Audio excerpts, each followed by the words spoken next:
नमस्कार, दर्पण solution YouTube channel पर मैं प्रवेंद्र आपका हार्दिक स्वागत करता हूं। इस वीडियो के माध्यम से हम शाला दर्पण पर RKSMB के ऐप से संबंधित महत्वपूर्ण जानकारी प्राप्त करने वाले हैं। साथ के साथ परीक्षा के जो निर्देश बच्चों को देने वो भी यहां पर हम देखने वाले हैं। टीचर को जो अभ्यास आकलन अपडेट करना है उससे रिलेटेड यहाँ पर हम मेन चीज़ें देखने वाले हैं। साथ में मेन अभ्यास जो होना है उससे संबंधित जानकारी भी प्राप्त करने वाले हैं। तो सबसे पहले हम RKSMB के जो टैब हमारा शाला दर्पण स्कूल लॉगिन पर है उस पर क्लिक करते हैं। जैसे ही क्लिक करेंगे यूज़र अपडेशन का ऑप्शन हमें फर्स्ट में दिखाई देगा। यूज़र अपडेशन जो ऑप्शन है इसके अंदर हम जब क्लिक करेंगे हमारे सामने डेट सेलेक्ट करने का ऑप्शन दिखाई देगा। तो हम यूज़र अपडेशन पर क्लिक करते हैं। इस तरह से हम देखेंगे यहाँ पर यूज़र अपडेशन पर हमने क्लिक किया है और क्लिक करने के बाद में यहाँ पर हमारे सामने इस तरह की स्क्रीन दिखाई देगी, स्टार्ट डेट एंड डेट। इसके अंदर कितने हमारे कर्मचारी हैं जिन्होंने हमारे ऐप जो RKSMB के है उसको लॉगिन किया है, कितने कर्मचारी ड्यू रह रहे हैं बाकी जिनको लॉगिन कराना है। तो इस तरह की इन्फॉर्मेशन हम इसको लॉगिन से प्राप्त कर सकते हैं।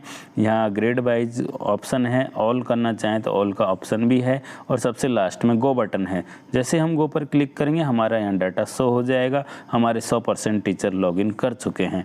तो इस तरह से आप भी अपने स्कूल का जो लॉगिन परसेंट है वो भी देख सकते हैं और किस तरह के टैब के टीचर हैं उन्होंने नहीं किया वो टैब भी यहाँ से हम देख सकते हैं। दूसरा ऑप्शन है यूज़र एंगेजमेंट, यानी कि कोई एक पीरियड है जिस पीरियड के अंदर कितने हमारे टीचर हैं जिन्होंने लॉगिन कर रखा है वो उस ऐप पर आकर एंगेज हुए, तो उसकी जानकारी भी हम यहाँ से ले सकते हैं। हम डेट सेलेक्ट कर लेंगे, टीचर टैब में ऑल सेलेक्ट कर सकते हैं, एक एक अलग ऑप्शन से भी सेलेक्ट कर सकते हैं। जैसे मैंने ऑल सेलेक्ट करके गो किया यहाँ पर हमारा डाटा दिखाई दे जाएगा। तो इस तरह से जो एंगेजमेंट है उसकी डिटेल भी यहाँ पर आप प्राप्त कर सकते हैं। अगर आप PO हैं तो आप अपने अधीनस्थ सभी स्कूलों की डाटा इस तरह से प्राप्त कर सकते हैं और अगर आप संस्था प्रधान हैं तो अपने स्कूल का डाटा भी यहाँ पर आप चेक कर सकते हैं। तो आप यहाँ पर जो टीचर जो RKSMB के ऐप है उसको यूज़ कर रहे हैं उससे रिलेटेड जानकारी हमें यहाँ पर प्राप्त हो जाएगी। हम उससे रिलेटेड रिपोर्ट यहाँ से प्राप्त कर सकते हैं। तो ये जो शाला दर्पण के स्कूल लॉगिन पर जो डिटेल थी उससे संबंधित सूचना है। अब हम चलते हैं कि जो बच्चा RKSMB के आकलन दे रहा है उसको क्या क्या निर्देश हमें देने हैं। तो उन निर्देशों की लिस्ट यहाँ पर आपको मैं उपलब्ध करवा रहा हूँ। प्रश्न और उसके विकल्प ध्यान से पढ़ें, ये हमें बच्चे से बोलना है। रफ वर्क के लिए अलग से पेपर आप उनको दे सकते हैं, जिनको रफ वर्क करना है अलग से पेपर लाएं। सही विकल्प के डिब्बे के सामने यानी कि जो सही विकल्प है उसका जो बॉक्स है उस बॉक्स के अंदर ही राइट का निशान लगाएं। उसके बाद में केवल एक बॉक्स पर करें। अगर वहाँ 4 ऑप्शन है तो 4 में से चारों में राइट नहीं करना है, सिर्फ एक राइट करना है। उसके बाद में टिक को ओवरराइट स्क्रैच नहीं करना है। यदि कोई समस्या है तो टीचर से पूछें और क्लास 6 से 8 के लिए प्रश्न पत्र में सही विकल्प को चुनना है और उसके बाद में उत्तरक पत्रक OCR जो अलग से मिलेगी उसमें उत्तर को टिक करना है। यानी 6 से 8 में OCR और पेपर अलग अलग होंगे, क्लास 3 से 5 में पेपर OCR एक ही होगी। ये चीज़ हमें ध्यान रखना है और बच्चों को निर्देश हमें देना है। अगर आपको अभी तक पेपर नहीं मिले हैं तो इस पर लिंक है, उस लिंक से आप डाउनलोड कर सकते हैं, व्हाट्सएप कर सकते हैं मुझे। मेरा नंबर मैं पहले वीडियो में दे चुका हूँ। यहाँ पर 6 से 8 का जो पेपर होना है उसका फॉर्मेट हमारे सामने है। लेफ्ट हैंड साइड में हमारा पेपर है, पेपर में 15 प्रश्न हैं और उन 15 प्रश्नों के आंसर भरने के लिए अलग से OCR शीट है। तो OCR शीट में स्टूडेंट का नाम, उसका रोल नंबर, उसकी क्लास और उसका सब्जेक्ट हमें भरना है। स्टूडेंट भरे अच्छे साफ साफ राइटिंग में और जो बॉक्स हैं उन बॉक्सों में से सही बॉक्स का चयन करते हुए अंदर राइट का निशान लगाना है। यहाँ पर ध्यान रखना है पेंसिल के निर्देश दिए गए हैं, पेंसिल से भरवाएं।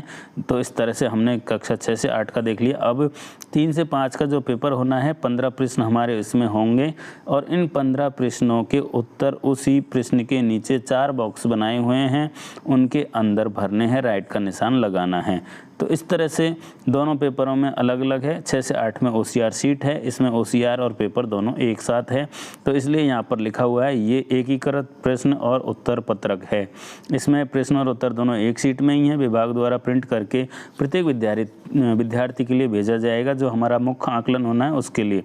3 से 5 के विद्यार्थियों के पेपर में वर्तमान विकल्प के सामने टिक करना है और इसे RKSMB के ऐप पर स्कैन करने का काम टीचर करेंगे। यानी कि बिना जांचे कई साथी जांच रहे हैं, जांचना नहीं है, बिना जांचे इसे अपलोड करना है ऐप पर। अब जो हमारा 2 नवंबर से 4 नवंबर को एग्ज़ाम होनी है, उसका टाइम टेबल भी आप देख लीजिए। 2 नवंबर को जो यहाँ पर हिंदी, गणित, अंग्रेजी 3 से 5 है, 6 से 8 में हिंदी, गणित और अंग्रेजी है। इसी तरह से 3 नवंबर को गणित, अंग्रेजी, हिंदी है। इसी तरह से गणित, अंग्रेजी, हिंदी यहाँ पर है। यहाँ पर फिर 4 नवंबर को गणित, अंग्रेजी, हिंदी यहाँ पर इस तरह से दे रखा है। तो यहाँ पर क्लास वाइज जो डाटा है वो यहाँ पर उपलब्ध है। आप इस टाइम टेबल को फॉलो करेंगे और ये टाइम टेबल आपको पेपर्स के साथ भी मिल जाएगा। और यहाँ पर सिटिंग अरेंजमेंट करने का भी ऑप्शन इधर दे रखा है, तो आप इस तरह से सिटिंग अरेंजमेंट भी कर सकते हैं। यहाँ पर निरीक्षण के लिए लिखा हुआ है कि कक्षा विषय में शिक्षकों के आपस में बदला जाएगा, यानी कि टीचरों को इधर उधर बदला जाएगा, सब्जेक्ट टीचर को दूसरे सब्जेक्ट में लगाया जाएगा, ये चीज़ ध्यान रखना है। और एक कक्षा में अधिकतम 50% छात्रों को जो स्टूडेंट है उनको बिठाया जाए। अगर 2 जगह बिठा रहे हैं तो 50-50% करते हुए बिठाना है। अब अगला है ऐप पर फ़ोटो खींचने के अभ्यास से संबंधित यहाँ पर निर्देश हैं। OCR शीट किसी भी स्थिति में फोल्ड नहीं होना चाहिए, जैसा वो आया है सीधा सीधा हमें रखना है। और बच्चों से करवाते टाइम भी उनसे कहना है कि इसे फोल्ड नहीं करना है, सीधा रखना है। पेपर जब हम स्कैन करेंगे तो हमें उसे अच्छी रोशनी वाली जगह पर रखना है। गहरे रंग की पृष्ठभूमि उसके साथ हो। पेपर के बंडलों को एक साथ न रखें। फ़ोटो क्लिक करने के लिए सतह पर केवल एक पेपर रखें। कोई भी सतह हम यूज़ कर रहे हैं उसके नीचे पेपर नहीं होने चाहिए। हमें ये सुनिश्चित करना है कि उसके चारों कोने हमारे फ़ोटो के अंदर आ रहे हों। सुनिश्चित ये करना है कि फ़ोटो धुंधली नहीं हो। सुनिश्चित ये करना है कि छवि ऐप से चुने गए सही विद्यार्थी की हो, सही विषय की हो, सही क्लास की हो। ये हमें ध्यान रखना है, ये चीज़ें हमें ध्यान रखनी है। और उसके बाद में परीक्षा से पहले जो हमें तैयारी करनी है, परीक्षा से पहले ये पेपर हमें PO के माध्यम से, UCO के माध्यम से प्राप्त होंगे। स्कूल में प्राप्त पैकेट को अलमारी में सीलबंद परीक्षा के दिन खोला जाना चाहिए और परीक्षा प्रभारी इसकी सुरक्षा करने का कार्य करेंगे। तो इस तरह से हमें परीक्षा प्रभारी के, जिस तरह से हम बोर्ड की एग्ज़ाम लेते हैं उस तरह से ये व्यवस्था रखनी है। परीक्षा का टाइम टेबल विभाग द्वारा आपको उपलब्ध करा दिया गया है। उस टाइम टेबल के अनुसार हमें बैठक व्यवस्था भी बनानी है और उसके बाद में हमें बैठक व्यवस्था जैसे हम बोर्ड एग्ज़ाम में डिस्प्ले करते हैं, बाहर डिस्प्ले करेंगे और उसके हिसाब से बच्चों को अंदर अलॉट करेंगे। टीचरों को आपस में अदला बदली किया जाएगा। इस तरह से हम ये कार्य करना है। जब आप ऑफलाइन ट्रेनिंग लेने जाएंगे तो यहाँ पर आपको ये जो लिंक दिए हुए हैं, राइट हैंड साइड में 2 लिंक दिए हैं, इनमें से किसी एक लिंक का यूज़ करते हुए आपको अपनी अटेंडेंस भरनी है। ये भी आप ध्यान रखें, जो साथी ट्रेनिंग लेंगे वो इस तरह की ट्रेनिंग जो है लेने के बाद में ये यहाँ पर ऑनलाइन जो अटेंडेंस है वो आपको भरनी है। इसके बाद में हम जो बात करते हैं, इस तरह के फ़ोटोज़ जो हैं जहाँ पर ब्लर आ रहा है या साफ़ नहीं है उन्हें अपडेट नहीं करें। यहाँ पर अगली जो स्टेप हम बात करते हैं विषय अध्यापक मैपिंग, यानी कि हमारी सब्जेक्ट टीचर मैपिंग होनी बहुत ज़रूरी है। अगर किसी भी स्कूल की अभी तक सब्जेक्ट टीचर मैपिंग नहीं हुई है तो अर्जेंटली साला दर्पण स्कूल लॉगिन करें।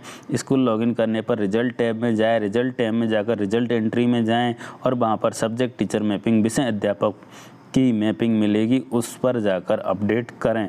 वहाँ 2 ऑप्शन मिलेंगे। सेकंड ऑप्शन के अंदर जाकर सारी क्लासेज की विषय अध्यापक मैपिंग हमें करनी है।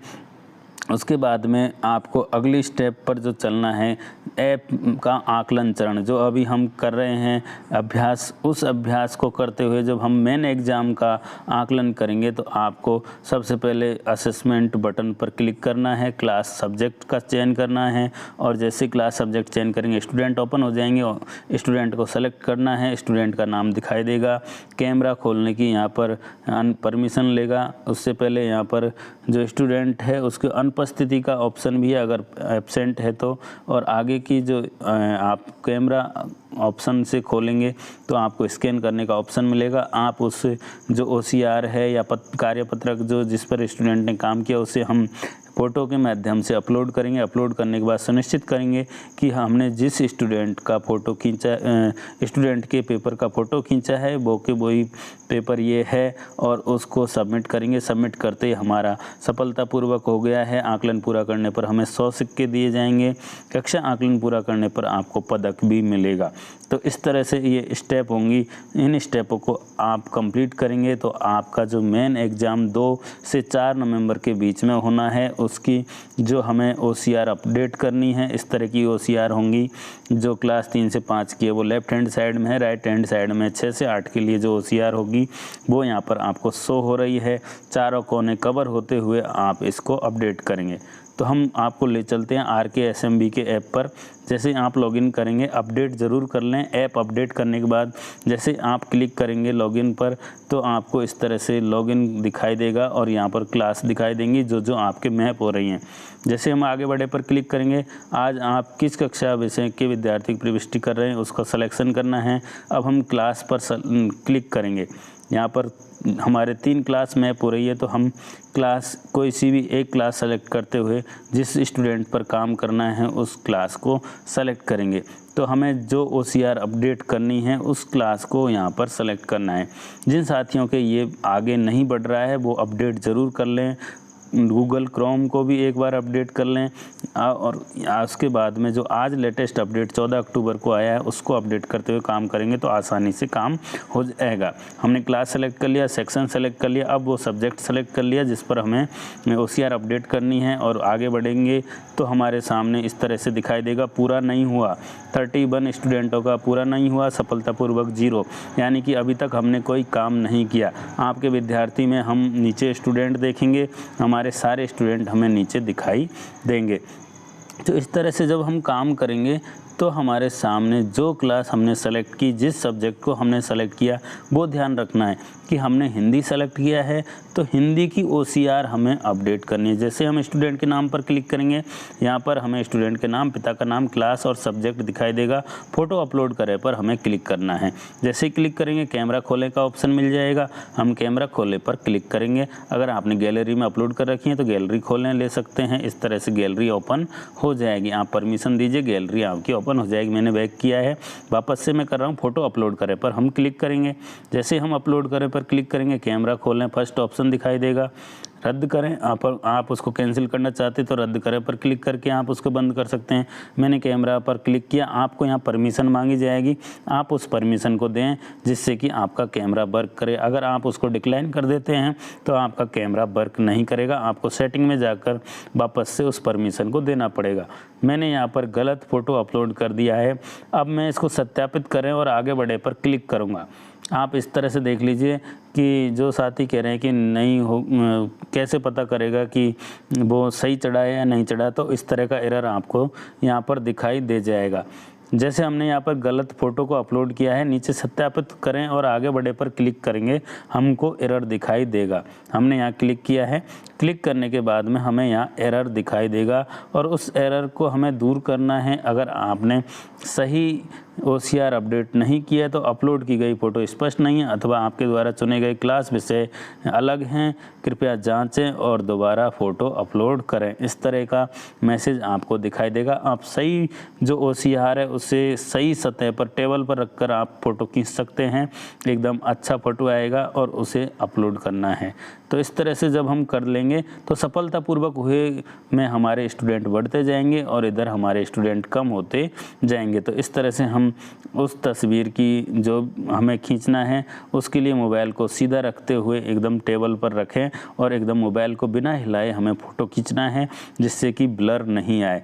जो साथी वीडियो देख रहे हैं बीच में स्किप कर दिया, उनको मैं कहना चाहूँगा कि आप अपने OCR को चेक नहीं करेंगे। किसी भी हालत में हमें OCR पर कोई काम नहीं करना है। जो स्टूडेंट ने किया है उसे स्कैन करते हुए, फ़ोटो खींचते हुए हूबहू अपलोड करना है। कई साथी इसे चेक कर रहे हैं, बिना चेक करे अपलोड करना है। अगर आपने चेक कर दिया डाटा उसको मैच नहीं करेगा, उसमें एरर बताएगा, आपको दोबारा मेहनत करनी पड़ेगी। इसलिए आप ध्यान रखें, यहाँ पर जो बच्चे इस OCR को भर रहे हैं उस OCR को आपको हूबहू अपडेट करना है। चारों कोने कवर होने चाहिए, पेंसिल से सारा काम किया होना चाहिए और जो कोने हैं वो जो यहाँ पर QR कोड वगैरह बना रखा है वो पूरा कवर होते हुए फ़ोटो आपका खींचना चाहिए। अगर आप फ़ोटो खींचने में गलती करेंगे तो आपका पेपर अपलोड नहीं होगा। ये चीज़ आप ध्यान रखें। बार बार इस तरह का एरर आएगा कि अपलोड की गई फ़ोटो स्पष्ट नहीं है। आपको फिर से अपलोड करने का ऑप्शन सेलेक्ट करते हुए वापस कैमरा खोलना है और वापस आपको ये कार्य करना है। आपको जब जब ऐप पर अपडेट दिखाई दे आपको तुरंत इस ऐप को अपडेट करना है और ऐप अपडेट होगा तो आपका काम भी आसान हो जाएगा। तो इस तरह से आप देखेंगे जो आपकी क्लास है उस क्लास में पूरा हुआ, जितने भी स्टूडेंट हैं उनका पूरा हुआ दिखाई देगा जो सफलतापूर्वक पूरा हो गया है। इस तरह से आप जब प्ले स्टोर पर जाएंगे RKSMB सर्च करेंगे तो आपको यहाँ पर अपडेट का ऑप्शन दिखाई देता है, तो आप तुरंत उसे अपडेट करेंगे और फिर आगे ओपन करेंगे। जैसे ही आप ओपन करेंगे इस तरह का आपको ओपन होगा। वहाँ पर आपको कहेंगे नमस्ते, आकलन अभ्यास प्रारंभ करें। अभी अभ्यास चरण चल रहा है इसलिए अभ्यास के लिए कहा जा रहा है। जिस दिन प्रॉपर आकलन होगा उस दिन आकलन के लिए कहेंगे। क्लास सेलेक्ट किया, सेक्शन सेलेक्ट किया और सब्जेक्ट सेलेक्ट करते हुए हम वापस से ऐप को खोलेंगे। जिस स्टूडेंट का OCR हमें अपलोड करना है उसके नाम पर क्लिक करेंगे। जैसे ही नाम पर क्लिक करेंगे कैमरे की परमिशन पूछी जाएगी। आप गैलरी से लेना चाहते हैं, कैमरे से लेना चाहते हैं, उसके हिसाब से आपको अपनी OCR अपडेट करनी है। यहाँ पर ध्यान रखना है कि जहाँ इंटरनेट अच्छा चलता हो, इंटरनेट का अच्छी रेंज है, वहीं पर हमें काम करना है। अगर हम बिना इंटरनेट के काम कर रहे हैं तो हमारे यहाँ पर जो डाटा है वो अपडेट नहीं होगा। अगर आपने पूरा वीडियो देखा है तो आप यहाँ पर इन प्रश्नों के उत्तर ज़रूर दें कि ये जो आकलन पत्र आएगा वो कहाँ से आएगा। तो अगर आप देख रहे हैं तो मैं जवाब भी साथ में बता रहा हूँ, आप कमेंट बॉक्स में अपना लिख सकते हैं। अगर ये पेपर जो निर्माण किया जा रहा है वो राज्य स्तर से निर्माण किया जा रहा है और हमें स्कूलों को डिस्ट्रीब्यूट होगा, PO के माध्यम से स्कूलों को पहुंचाया जाएगा, ये हमें ध्यान रखना है। आकलन का जो अभ्यास चरण है वो 12 अक्टूबर से 18 अक्टूबर तक किया जाना है और जो मेन चरण है 2 से 4 नवंबर तक किया जाना है, जिसके पेपर राज्य स्तर से बनकर आएंगे। ये चीज़ हमें ध्यान रखना है। और भी जो भी क्वेश्चन आपके इस RKSMB से संबंधित हैं तो वो आप कमेंट बॉक्स में लिख सकते हैं और मैं उनके जवाब देने की पूरी कोशिश करूँगा। यहाँ पर जो मेन चीज़ है वो ये है कि स्टूडेंट को खुद को सारा जो बॉक्स है उसमें आंसर भरने हैं। टीचर जो बच्चे की मदद करेंगे वो आंसर नहीं बताएं, उसके अलावा उनकी मदद कर सकते हैं।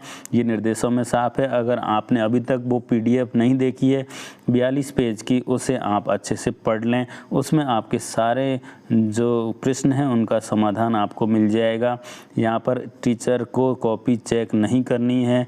कई टीचर जो चेक कर रहे हैं वो उसको अपलोड नहीं कर पाएंगे। OCR शीट जो प्राप्त होगी या पेपर जो प्राप्त होगा जिसे हमें अपलोड करना है उसे कहीं से भी फोल्ड नहीं करना है और ना ही उस पर कोई चीज़ें लिखनी है जो उसमें दी है, उसके अलावा कुछ नहीं लिखना है। ये चीज़ ध्यान रखें। आशा करता हूँ ये वीडियो आपको पसंद आया होगा।